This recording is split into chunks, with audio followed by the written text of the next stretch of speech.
Good morning guys. तो कैसे हैं आप सब लोग? उम्मीद करता हूँ सब अच्छे होंगे। तो मार्केट ओपन होके 2 घंटे होने वाले हैं और अपना जो निफ्टी है, निफ्टी आज गैप डाउन ओपनिंग देके वहीं एक रेंज बाउंड मार्केट क्रिएट करने की कोशिश कर रहा था।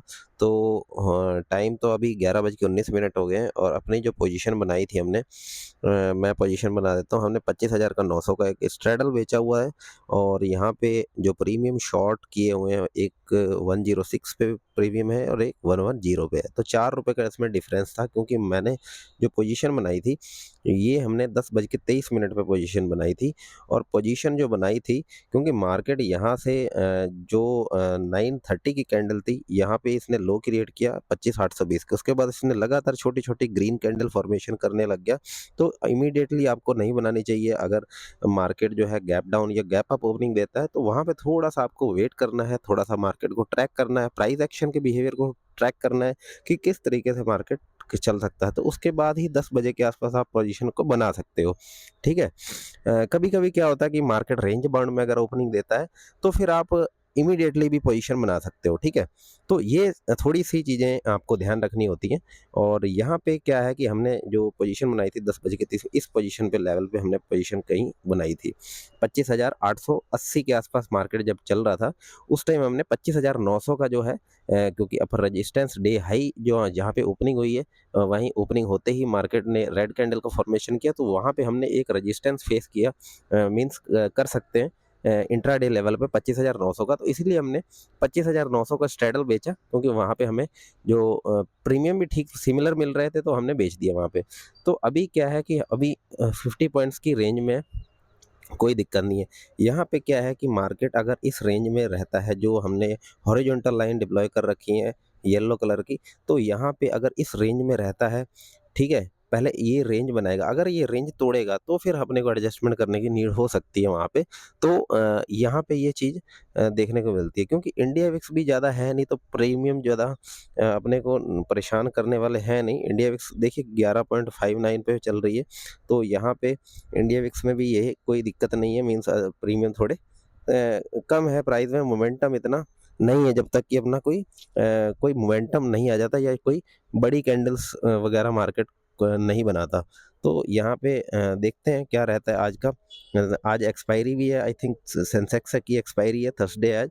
तो कोई दिक्कत नहीं है, वेट करना होगा, क्योंकि एक्सपायरी जो निफ्टी की और निफ्टी की एक्सपायरी जो रहती है अपनी, तो वो सेंसेक्स और सिमिलर ही प्राइस एक्शन चलता है इसका, सेंसेक्स का। बट सेंसेक्स में क्या है कि आपकी जो प्रीमियम है, उसमें बहुत ज़्यादा वॉलेटिलिटी रहती है। प्रीमियम में बहुत ज़्यादा स्पाइक्स आते हैं, बहुत बहुत इसमें स्लीपेज वगैरह रहता है, जिसकी वजह से आपके एसएल हिट होने के चांस भी रहते हैं। तो निफ्टी थोड़ा सा स्टेबल है, इंडेक्स अपना इसमें आप काम कर सकते हैं अगर आप ऑप्शन सेलिंग करना चाहते हैं तो, ठीक है? तो पीस ऑफ माइंड रहेगा एक आप ऑप्शन सेलिंग में।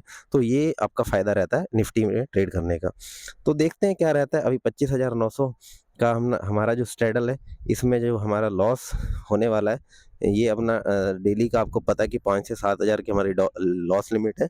और अगर ये लॉस लिमिट रीच होती है, ठीक है, वैसे बहुत रेयरली ये लॉस लिमिट जो है रीच होती है, मार्केट को बहुत ज़्यादा मोमेंटम देना पड़ता है, तब जाके हमारी ये डेली लॉस लिमिट होने वाली है, ठीक है, इस स्ट्रेटजी में। तो पीस ऑफ माइंड रहेगा, आपको कोई दिक्कत नहीं है। तो यहाँ पे जो प्रीमियम है हमारा 25,900 की कॉल में 89 आ गया है, इसमें 3000 का प्रॉफिट दिखाई दे रहा है और उसमें -3400 का लॉस दिखाई दे रहा है। तो ओवरऑल नेट हमारा 200-300 का अभी हमारा प्रॉफिट लॉस चल रहा है। तो कोई दिक्कत नहीं, यहाँ पे अभी एडजस्टमेंट करने की ज़रूरत नहीं। इवन यहाँ पे मार्केट देखिए, हमने 25,880 के आसपास पोजीशन बनाई थी और 25,880 से 25,830 आ गया, मीन्स 50 पॉइंट नीचे आ गया, ठीक है, छोटी-छोटी कैंडल फॉर्मेशन करके, लेकिन अपनी पोजीशन को कोई ज़्यादा फ़र्क पड़ा नहीं है, कोई मेजर लॉस हुआ ही नहीं है। तो ये आपका ऑप्शन सेलिंग में फ़ायदा होता है। तो ये चीज़ आपको समझनी होगी कि आपको पीस ऑफ माइंड चाहिए, बिना टेंशन चाहिए आप एसएल कर सकते हैं। अभी अभी हम एसएल भी हमने डिफाइन किए 50%, हमने एसएल भी लगा रखे हैं 50 से 60%। देखिए 160 का एक हमने एसएल लगाया हुआ है पुट साइड में, और एक 170 का कॉल साइड में लगाया हुआ है। तो यहाँ पे देखते हैं, यहाँ पे 25,000 अगर 800 के आसपास हमारा मार्केट आता है, ठीक है, तो वहाँ पे अगर रुकता है, तो फिर हम प्रीमियम, अगर ज़्यादा डिफरेंस आ गया हमारे स्ट्राइक प्राइस में, तो फिर हम अपनी पोजीशन को एडजस्ट कर लेंगे। हम अपनी लॉस वाली पोजीशन को 900 वाली पुट जो पोजीशन है उसको हम एग्जिट करके निकल जाएंगे। वैसे इसमें हमने एसएल जो लगा रखा है वो हमने 160 का लगा रखा है, मीन्स अभी हमारा 35 पॉइंट्स दूर है अपनी एसएल प्राइस से, ठीक है। तो देखते हैं क्या रहता है, वेट करते हैं, अपडेट करना होगा क्योंकि थोड़ा मैं बीच में, हो सकता है बीच में मैं रिकॉर्ड ना कर पाऊँ, तो हो सकता है मैं फाइनली रिकॉर्ड कर पाऊँ क्योंकि थोड़ा सा बिजी शेड्यूल है अपना, तो इसकी वजह से मैं रिकॉर्ड शायद ना कर पाऊँ। ये मैं अभी पोजीशन में मैंने कहा कि थोड़ा सा टाइम निकाल के मैं रिकॉर्ड कर लेता हूँ थोड़ा सा, तो ताकि आपको थोड़ा सा रहेगा, ओवरव्यू रहेगा मार्केट का और पोजीशन का क्या है। तो मैं अपडेट करता हूँ, अगर जो भी रहेगा मैं फाइनली अपडेट करूँगा या बीच में अगर टाइम मिलेगा तो मैं उसमें अपडेट कर दूंगा। तो वेट करते हैं, अपडेट करते हैं थोड़ी देर में। तो गाइस टाइम हो गया 2:19 और अपना जो बेनिफिट है नो प्रॉफिट नो लॉस पे चल रहा है। तो यहाँ पे अपने को आज ज़्यादा कुछ नहीं मिला क्योंकि मार्केट में जो इंडेक्स अपना चल रहा है वो काफ़ी ज़्यादा, मींस हमारा जो है 25,000 जैसा कि 900 का स्ट्रेडल था, तो हम 100 पॉइंट्स दूर आ चुके हैं। तो यहाँ पे पहले आया 11:50-55 पे, फिर यहाँ से नीचे नहीं गया तो मेरे को एसएल हिट देने की ज़रूरत ही नहीं पड़ी, ठीक है। मींस ऑटोमेटिकली कोई एडजस्टमेंट की ज़रूरत नहीं पड़ी। तो यहाँ पे उसके बाद फिर मार्केट अपसाइड गया, जो अपनी रेंज रडार में था, जो हमारी रेंज थी 25,822 और जो हमने हॉरिजॉन्टल लाइन ड्रॉ की हुई है वो उसके बीच में ही मार्केट फिर से आ गया। फिर उसके बाद 25,880 के आने के बाद फिर से डाउन, ये वीक इसने छोड़ी, ऊपर से रेजिस्टेंस लेके डाउन साइड रिजेक्शन लेके आ गया। तो यहाँ पे 25,800 के लेवल पे आ गया। तो यहाँ पे अब क्या ही एडजस्टमेंट करें, हमें कोई एडजस्टमेंट की नीड ही नहीं पड़ी क्योंकि हमारा जो है देखिए 100 पॉइंट्स ओटीएम भी ही आ गया है। हमारा जो पुट का स्ट्राइक प्राइस है वो आईटीएम हो चुका है 100 पॉइंट्स जो। तो यहाँ पे क्या करने वाले हैं, तो यहाँ पे हम कुछ नहीं करने वाले हैं, टाइम के अकॉर्डिंग हम यहाँ पे एग्जिट ही लेने वाले हैं क्योंकि यहाँ पे जो है आपको पता है कि अगर यहाँ पे लॉस होता या फिर प्रोबेबिलिटी चांस थी कि रेंज में रहेगा, मार्केट वॉलेटाइल है, तो यहाँ पे फिर नीचे से कॉल और ऊपर से पुट वाला हिसाब बन रहा है। तो इसी वजह से हमने कोई एडजस्टमेंट करने की जरूरत नहीं समझी क्योंकि यहाँ पे फिर से हो सकता है कि आधा घंटा फिर से यहाँ पे रेंज अपनी रडार रेंज में आ जाए। तो लेकिन अब हम वेट नहीं करेंगे क्योंकि 6-7 दिन 8 दिन हमें हो गए लगातार हम ग्रीन में क्लोज हो रहे हैं। और देखिए कहीं ना कभी तो आपको रेड में क्लोज करना ही पड़ेगा। हो सकता है कि आज एसएल का दिन होता हमारा, बट कोई नहीं, हमें कोई ना लॉस है ना प्रॉफिट है, बल्कि हम ग्रीन में ही फिर भी क्लोज दिखा रही है पोजीशन, ठीक है। तो यहाँ पे हम अपनी जो पोजीशन है हम यहाँ पे अपनी क्लोज कर देते हैं। फर्स्ट ऑफ ऑल हम कॉल की स्ट्राइक प्राइस को एग्जिट कर देते हैं और फिर उसके बाद हम पुट साइड की मार देते हैं एग्जिट। तो यहाँ पे अब हम क्या कर सकते हैं, अब हम कुछ नहीं करेंगे, अब हम अपना जो सिस्टम है उसको हम क्लोज कर देंगे।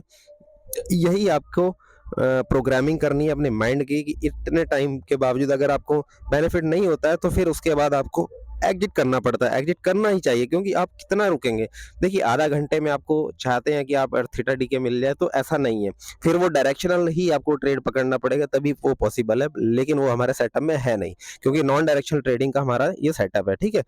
तो आई होप आज कुछ नया सीखने को मिला होगा। नया सीखने को मिलेगा तो लाइक कर देना और चैनल पे नए हो तो सब्सक्राइब कर देना, क्योंकि अगर आपको सीखना है, लर्निंग पे फोकस करेंगे और आपको रियलिटी पे काम करना है, तो देखिए आपको रिजल्ट लेने से, अच्छा रिजल्ट लेने से कोई रोक नहीं सकता, ठीक है। यहाँ पे क्या दिक्कत है कि आप खुद प्रॉफिटेबल होते हैं, आप डिसाइड खुद करते हैं कि मेरे को प्रॉफिटेबल होना है या नहीं। प्रॉफिटेबल होना तो सारे चाहते हैं बट होता कोई कम ही है, ठीक है, परसेंटेज उसकी बहुत कम रहती है। तो यहाँ पे वही चीज है कि आपको किस तरीके से काम करना है, आपको ये सोच बना के चलना है कि मार्केट नहीं, मार्केट में अपना छोटा छोटा जो पॉसिबिलिटी है, रियलिटी में जो आपको मिल सकता है उसी पे काम करना है, बाकी नहीं करना आपको काम, ठीक है।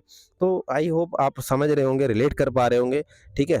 तो आई होप अगर आप चाहते हैं कि मैं लर्निंग वीडियो और बनाऊं तो बताया कीजिए, लेकिन मेरे को वही है कि थोड़ा सा बिजी शेड्यूल टाइट की वजह से मैं इतना ही कर पाता हूँ कि मैं आपको रिकॉर्ड करके आप कुछ ना कुछ लर्निंग पर्पज के ब्यौरे से मैं आपको अपलोड करने की कोशिश करता हूँ कि आपके लिए वीडियो कंटेंट बन सके। तो बस यही है कि रेगुलरिटी बनाने की कोशिश करता हूँ। तो आई होप इससे आपको कुछ ना कुछ बेनिफिट हो रहा होगा, आप अपने ट्रेडिंग लाइफ में कुछ ना कुछ कंट्रीब्यूशन कर रहे होंगे। इन वीडियो से। तो आई होप मिलते हैं नेक्स्ट वीडियो में, तब तक के लिए take care, bye, thank you.